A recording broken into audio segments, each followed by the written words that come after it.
sayang kan? Alright. Yeah.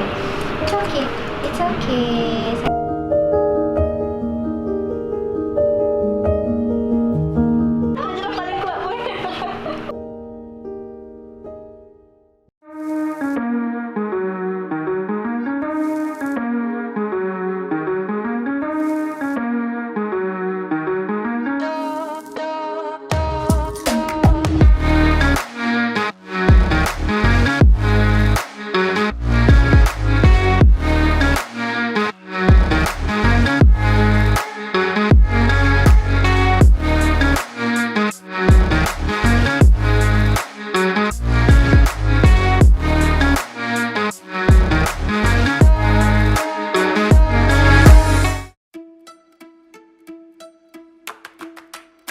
Nama saya Zulkifli bin Nizam dan saya merupakan seorang doktor veterina yang telah bergraduan daripada Universiti Putra Malaysia pada tahun 2007. Dan selepas saya bergraduan pada UPM tu, saya terus memulakan perkhidmatan saya dalam bidang veterina, tapi bukan di bahagian haiwan kesayangan, tapi lebih kepada ubatan dan alatan veterina, iaitu pharmaceutical company.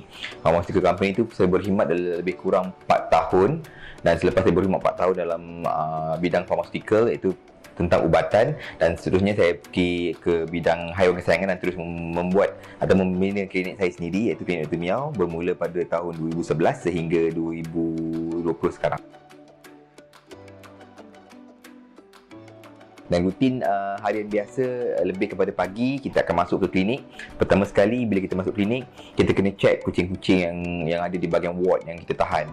Kucing-kucing yang sakit yang perlu diberi perhatian, pemeriksaan yang kita lakukan.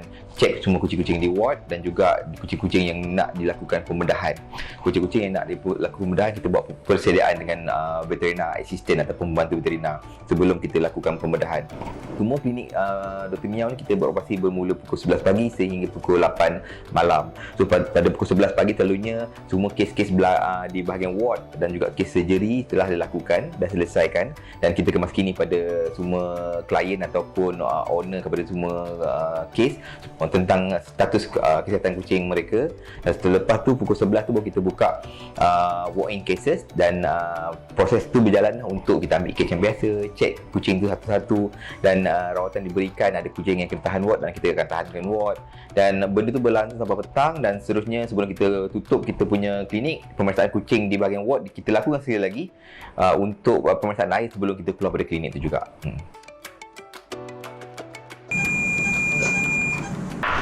Haiwan ni tak boleh bercakap, tak boleh menggunakan penyampaian komunikasi, lebih kepada pergerakan badan dan juga information daripada pengguna ataupun klien bagi tahu, ataupun pemilik kucing bagi tahu yang kucing dia sakit ni, sakit tu, dan berdasarkan information macam itu saja. Kebanyakannya information yang dapat daripada pemilik kucing kebanyakannya hanya sekitar 30 hingga 40%. Selebih tu kucing tak menunjukkan ciri-ciri sakit di rumah. Dan bila sampai di klinik, kita akan melakukan pemeriksaan yang lebih teliti satu persatu. Dia mengambil masa. Di samping tu kita melakukan penelitian yang agak detail. Kalau tak dapat kita gunakan secara fizikal, kita akan terpaksa ambil darah, diagnosis melalui x-ray sebagainya. Banyak kaedah yang terpaksa kita perlu lakukan untuk memastikan apakah masalah utama yang haiwan tu hadapi, apakah diagnosis yang terbaik kepada kes yang kita dapat pada hari itu. Sebab itu yang cabaran paling besar lah. Sebab itu benda yang paling kuat juga yang perlu kita kukuhkan pada semua doktor veterina, di mana kalau customer datang ataupun pemilik kucing yang datang, dia nak tahu kucing dia tu sakit apa yang sebenar-benarnya. Mereka nak tahu, sebab nak menentukan penyakit asal tu merupakan cabaran terbesar pada saya. Yang kedua pula berhubung dengan penerangan kepada pemilik kucing. Kebanyakan pemilik kucing mungkin banyak information yang tak begitu jelas. Dia berfikir penyakit kucing mungkin hampir sama dengan manusia, dan kita kena terangkan pada pemilik kucingnya penyakit kenapa dan apa yang berlaku dan bagaimana rawatan yang perlu dilakukan dan prosedur-prosedur yang perlu dilalui. Dan benda-benda semua agak mencabar pada kita sebagai veterina. Di samping kita nak merawat penyakit itu sendiri, kita juga kena menerangkan kepada pemilik kucing. Dua-dua bahagian ni kita kena jelaskan. Penjelasan tu kena teliti sebelum kita melakukan sebarang prosedur dan sebagainya. demam, sesama merupakan penyakit yang biasa yang berlaku pada kucing. Di mana demam, sesama, cerit berit, itu perkara-perkara biasa di samping jangkitan virus. Kucing ni paling biasa berlaku adalah jangkitan virus, di mana banyak pemilik kucing datang ke klinik mengadu dalam keadaan kucing tu cerit berit, muntah sebagainya. Kebanyakan kes macam tu adalah lebih kepada jangkitan virus. Penyakit-penyakit lain macam kemalangan dan sebagainya itu ada berlaku, tapi mengikut keadaan dan sebagainya. Tapi yang paling biasa jangkitan virus, demam, sesama, itu yang paling biasa. Boleh dikatakan setiap hari lebih kepada 20 hingga 30% penyakit berkaitan dengan 3 perkara tadi akan datang untuk ke klinik untuk rawatan. Nama saya Dr. Maisara binti Abdul Razak. So, saya berasal daripada Ipoh Perak dan saya dah bekerja sebagai doktor veteriner selama 3 tahun lebih lah. So, pengalaman saya sebenarnya tak banyak, cuma pengalaman saya ni lebih kepada haiwan kesayangan, dan saya ada juga part time kita tengok ternakan lah, haiwan ternakan. Contohnya kambing-kambing pun saya ada tengok juga.